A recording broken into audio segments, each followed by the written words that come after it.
Good day, Kamaster! Welcome back to our BMI Motorite YouTube channel. Narito na naman ang inyong lingkod upang magbahagi ng panibagong video. In this video, gusto ko lang i-share sa inyo ang tamang paglalagay ng battery solution or sulfuric acid dito sa bagong baterya na 12 in 6.5 3B Motorite. So meron po tayong battery dito na 12 in 6.5 3B Motorite. Ito ay pang motorcycle battery. Ang size o sukat sa battery na ito ay ito na nga po, 12 in 6.5 3B Motorite. Ito ay 6 Ah or ampere hour, 12 volts, low maintenance. Ibig sabihin, ito yung baterya na nilalagyan ng battery solution or sulfuric acid kapag once na bibilhin na sa customer at once na ito ay magagamit na ng mga 3 months, 6 months, so on pataas. So pwede nyo na po dagdagan or bantuan ng distilled water. So ayan. So itong battery nito ay brand new po ito ha, brand new. Ibig sabihin bago. Binili ito ng ating customer, iniwan lang muna niya kasi pinapagawa pa lang naman niya yung motor niya. So ayan, so ito ang kanyang plastic ay nakakarton pa siya, ayan. So bago po itong baterya na to. And then dito yung kanyang mga takip, ayan. Ayan yung kanyang mga takip, ayan. So katatapos ko lang paglagay ng battery solution or sulfuric acid, hindi ko lang po nabibidyohan. Katunayan nga nito ay ito, ayan. Konti na lang natitira, oh. Ito ang ginamit ko.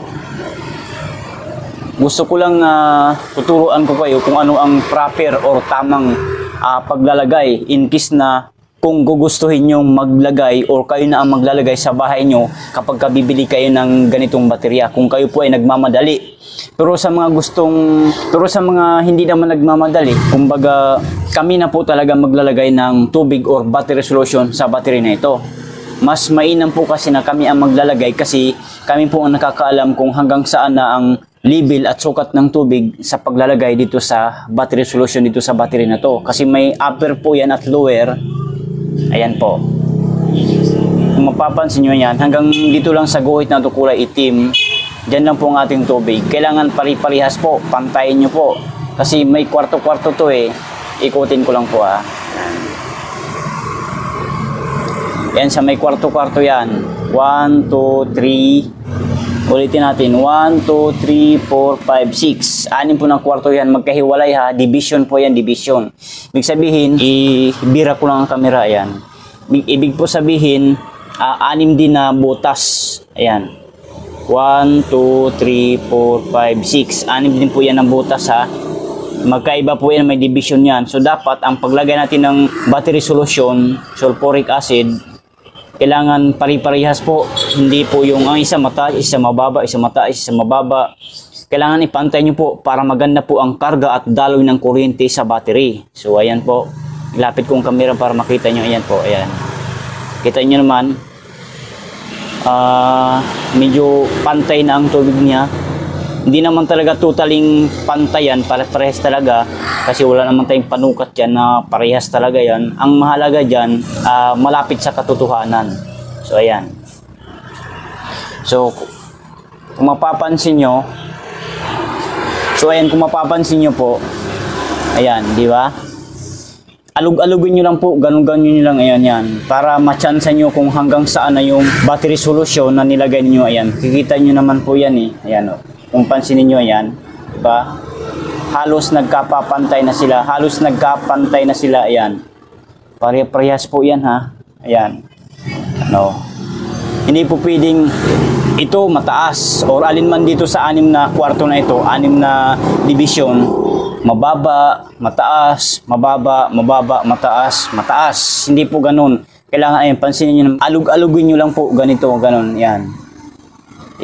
Galaw-galaw nyo lang baga, galaw-galawin nyo lang para makita nyo kung hanggang saan na ang tubig na nilagay nyo kasi talagang malabo po talaga yan kasi puti yan. Kung mahina ang paningin natin, mahirapan po talaga dito kasi medyo malabo, di mo siya makikita kung saan na yung tubig. Ayan o. Ayan o. Alug-alugin nyo lang, makita naman yan o. Ayan o. O, di ba? Nalaw-galaw ko lang, kikita nyo na kung hanggang saan na yung tubig yan, di ba? So, pantay siya. Ayan. Ayan o, yan. Di ba parehas? Ganyan po ang paglagay ng sulfuric acid or battery solution sa baterya. Kahit ito ay dadagdagan nyo na, for example, ito ay magiging luma na, mga 1 year na, mahigit or 2 years. Ganito din po karami ang paglagay ng distilled water na inyong ibabanto or idadagdag. Ayan. Ganito rin po karami ha, walang pinagkaiba. Huwag nyo na pong iapaw, iabot dito sa itim na ito or dito na sa pinakataas kasi po, apaw na yan, punong-puno na po yung mga butas niyan. Tapos pag once ikakabit nyo sa motor nyo, pag andar ng motor, pag andar ng makina, kumukulo-kulo po lahat ng butas na yan. So, matatapon yan. May tendency na matatapon yung mga tubig at kung malasin pa, mapupunta dito sa, ayan, sa positive at negative polarity ng isang baterya. So, magkaroon po ito ng mga korosyon. Magputi-puti na baga, parang asin. Ayan. So, ikotin ko. Ayan. Ito po yung sinasabi ko ito. Yan, positive. Ito ay negative. Itong polarity ng mga baterya, pag sa sobra ang paglagay nyo ng tubig, sumubra ang paglagay nyo ng tubig, matatapon yan dito, aapoy yan dito. Kung malasin pa, mapupunta nga dito sa polarity ng isang baterya. Ito naman ay kakainin niya ito kasi matapang po ang sulfuric acid battery solution. Kakainin niya ito hanggat sa magkaroon ng asin-asin, hanggat sa masisira ito po, mapupudpud ito. Hanggang sa mawala ng kuryente, dahan-dahan sa mawala ng kuryente, wala na. So hindi nyo na po mapakinabangan. So itong battery nito maganda to kasi di tubig. Ang lifespan nito 2 to 3 years. Pag once sa alagaan natin to sa tubig, bantu-bantu lang o dagdag lang ng dagdag, talagang tatagal po sa atin ang baterya. So hindi po advisable na itapon nyo ang tubig nito ha. Ang iba kasi tinatapon eh. Hindi po, mawalan po ng power ang baterya kapag itatapon mo yung tubig na natitira nito. Hindi po ganoon. Tapos lalagyan mo ulit ng ng battery solution. Hindi po ganoon. Pero sa iba ginagawa nila yan, gumagana naman. Hindi ko lang alam kung totoo. Pero para sa akin lang to ha. Huwag nyo itapon ang tubig nito. Dagdagan nyo lang po ng distilled water. Ayan. So, ayan o. So, ganyan lang po siya o. Ayan o. Ayan o. So, ayan po. So, ang battery na ito ay ginagamit lamang ito sa ROSI 125 o ROSI 150, Euro 125, Euro 150. Para lang po ito doon. Hindi mo pwedeng salpakan ng ibang klaseng, ibang size na baterya kasi maaaring mataas o masikip o kung ano man dyan. Tanging ito lang po ang kasukat or angkop doon sa base sa lagayan ng motorcycle. Ayan. Tingnan nyo, titigan nyo na maigi, ayan. Galaw-galaw nyo lang yan, mapapansin nyo na hindi halos masyado makita. Pero pag ikutin nyo, ayan, dito nyo na makikita. Ayan. Ayan o. So, ayan. So, ang price naman po nito, presyo ay 900 pesos only. Sagad na po yun mga ma'am, sir. At wala na pong tawad. So, yun. So, ito yung kanyang mga takip. So, tatakpan na natin. Baka darating na yung may-ari at kukuhanin na ari. Ikotin ko lang. Para makita nyo ang pagkatakip. Alam kong basic lang naman ito gawin pero gusto ko pa rin na i-share sa inyo. Yan, idiin nyo lang siya. Yan. I-adjust natin yung camera, pataasan natin konti. Hindi nyo makikita eh. Yan. Yung makita kung paano ko tatakpan. Paano ang pagdiin baga. Ayan, didiin nyo lang siya ng ganon. Ayan, wala kasing thread to eh. Ayan. Ang iba kasing brand, ibang baterya, may ganon, may ano siya, para maano mo siya ng flat screw, maikot mo siya o matatanggal. Ito wala.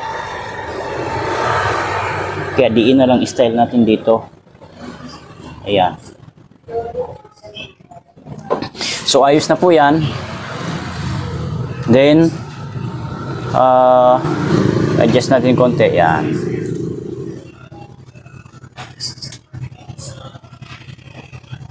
Ayan.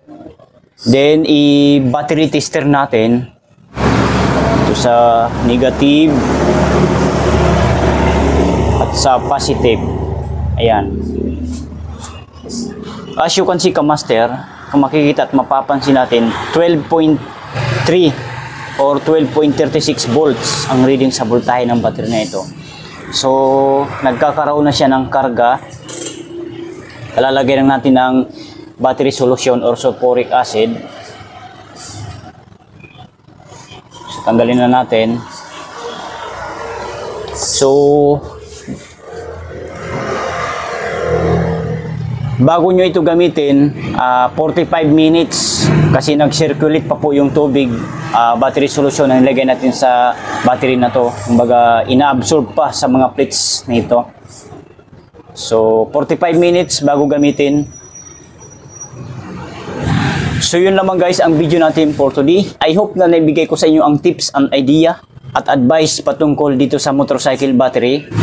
I hope na nakatulong. Kung nakatulong, please give me a thumbs up. Pakishare na rin sa inyong mga friends, kakilala, kung sa tingin mo na matutulungan ng ating video. And huwag kalimutan mag-subscribe sa ating YouTube channel, BMI Motolite. Bye!